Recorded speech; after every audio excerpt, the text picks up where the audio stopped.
Assalamualaikum warahmatullahi wabarakatuh. Alhamdulillahirabbil alamin.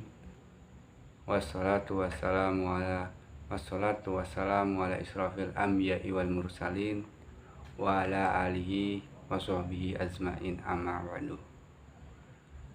Kita berharap kepada Allah Subhanahu wa taala untuk senantiasa merahmati, meridhoi kita semua. Amin ya rabbal alamin. Dan semoga saya berharap teman-temanku semua dan Bapak selaku dosen agama, semoga Bapak sehat selalu dan diberikan kebahagiaan selalu dan dilancarkan rezekinya selalu. Amin amin ya rabbal alamin. Sebelum saya menjelaskan tentang thaharah atau sesuci, saya ingin memperkenalkan diri dulu. Perkenalkan, nama saya Muhammad Ismail, Fakultas Ekonomi, Prodi Akuntansi, kelas non-reguler. Sebelum saya menceritakan atau menjelaskan tentang thaharah atau sesuci, alangkah baiknya kita mengucapkan bismillahirrahmanirrahim agar diberikan kemudahan dan kelancaran. Yuk kita lanjut aja ke videonya. Sebelumnya teman-teman pasti tahu apa itu arti thaharah atau sesuci. Pasti kalian pernah mendengar waktu pas SMK, mungkin SMP, mungkin saya juga lupa. Thaharah atau bersuci. Arti thaharah itu menurut syariat suci dari hadas dan najis, atau disebut dengan najis itu kotoran. Menurut bahasa bersuci itu suci dan bersih. Nah, sedangkan thaharah menurut istilah membersihkan badan, pakaian, tempat sebelum kita melaksanakan ibadah berupa sholat, tawaf, dan lain-lain. Nah,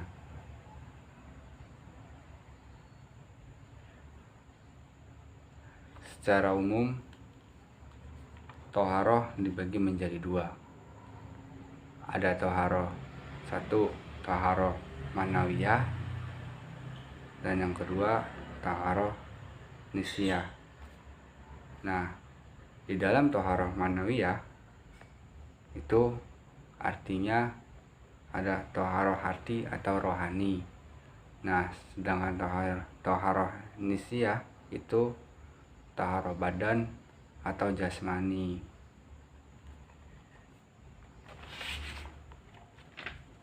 Nah, jenis dan macam thaharah.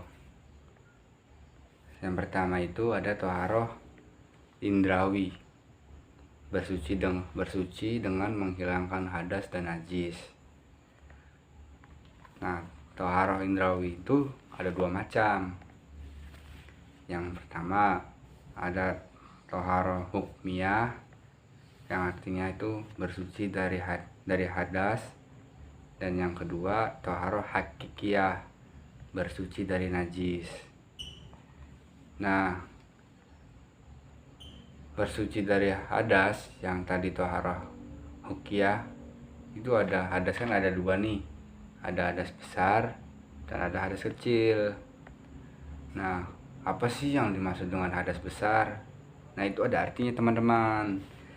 Nah, hadas besar itu yang ada di seluruh tubuh, Contohnya apa? Ya contohnya kayak haid, nifas, terus berhubungan seksual dan lain-lain. itu yang namanya hadas besar teman-teman, dan contohnya yang tadi saya barusan. Nah, sedangkan hadas kecil itu yang pada anggota wudhu. Nah, anggota pada wudhu contohnya ya buang air kecil dan buang air besar dan lain-lain. Nah, terus juga bersuci dari najis. Nah, apa sih bersuci dari najis itu? Ya, benda yang menjijikkan atau kotor menurut syariat yang menghalangi dari sahnya sholat. Itu namanya bersuci dari najis. Nah, terus teman-teman, najis itu dibagi menjadi 3. Ada najis mughalazoh, ada najis mutawasitoh, dan najis mukaffafah. Apa sih pengertian dari ketiga itu? Nah, yang pertama kan najis mughalazoh. Pasti kalian pernah dengar apa? Najis mughalazoh. Biasa kalian ngomong. Nah, najis mughalazoh itu najis berat, teman-teman. Apa sih? Misalnya contohnya najis beratnya ya seperti air liur anjing. Nah, itu namanya najis mughalazoh. Kalau najis mutawasitoh itu najis pertengahan. Nah, apa sih contohnya? Ya air kencing serta hewan yang tidak dimakan dagingnya. Tuh. Ya seperti apa sih? Apa namanya makanan yang tidak boleh dimakan dagingnya? Yaitu seperti tikus, kucing, dan sebagainya. Dan yang ketiga itu najis mukaffafah atau disebut dengan najis ringan. Nah, apa sih najis ringan itu? Ya contohnya seperti air kencing bayi laki-laki yang belum makan. Nah, terus yang kedua ada toharoh maknawi. Apa sih toharoh maknawi itu? Mensucikan hati dari segala dosa, maksiat, baik itu syirik, dengki, sombong, ujub, riya, dendam, dan segala sesuatu yang menyertainya. Allah Subhanahu wa Ta'ala berfirman, "Innamal musyrikuna tajasub." Sesungguhnya orang-orang musyrik itu najis. Quran surat At-Taubah ayat 28, teman-teman. Nah, terus juga ada nih cara-caranya bersuci. Nah, cara-cara bersuci itu ada 3. Yang pertama itu ada wudhu, dan yang kedua itu ada tayamum, dan yang ketiga itu ada mandi. Nah, dari yang ketiga tadi saya barusan ngomong, itu harus diniati dengan hati, teman-teman. Sama juga kita kan ingin mendapatkan seseorang. Nah, pasti kita juga harus diniati dengan hati. Nah, santai-santai. Nah, terus juga ada nih benda untuk bersuci.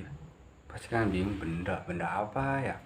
Ada air, ada 3 nih, ada air, debu atau tanah, dan batu. Nah, pasti kan bingung kan? Lah, kok batu? Kenapa batu? Nah, tunggu dulu, batu juga ada syaratnya, teman-teman. Yang pertama itu batu itu harus suci. Nah, dan yang kedua itu ada 3K. Apa sih 3K? Kering, kasar, dan keras, teman-teman. Ini yang dinamakan syarat batu. Nah, terus juga ada juga yang tidak dimuliakan. Apa sih? Batu di sekitaran masjid itu tidak dimuliakan. Nah, bersuci atau taharoh saat cara pertama mendirikan sholat, baik berupa hadas besar atau hadas kecil, teman-teman.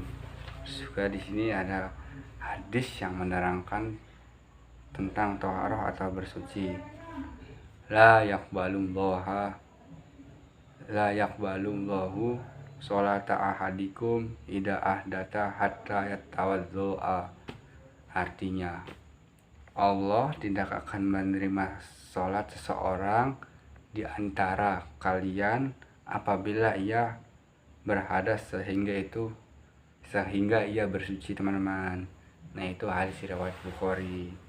Nah, mungkin itu saja video dari saya, video singkat saya.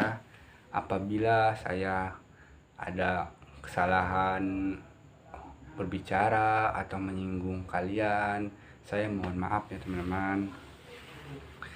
Itu saja dari video saya. Taufik wal hidayah. Wassalamualaikum warahmatullahi wabarakatuh. Semangat, Horash.